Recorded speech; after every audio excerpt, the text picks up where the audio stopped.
welcome back to my channel. Well, I'm here this week with another DIY.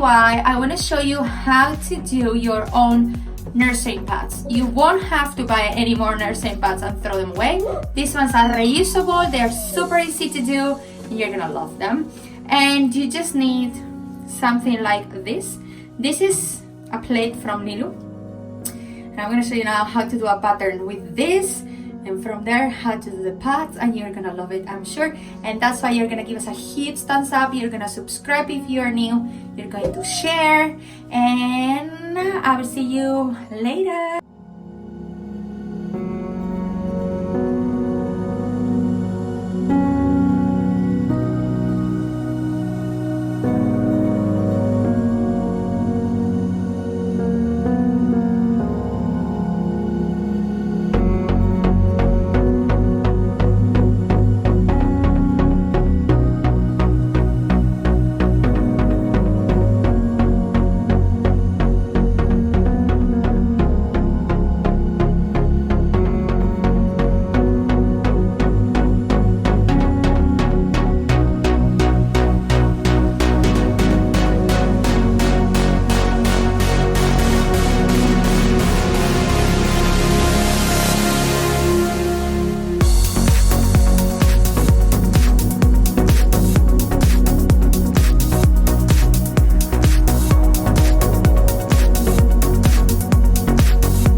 So I really hope you enjoyed this video, and again, you will give us a huge thumbs up, you will subscribe if you haven't done it yet, you will share so other moms can learn this super easy DIY, and I will see you on the next one.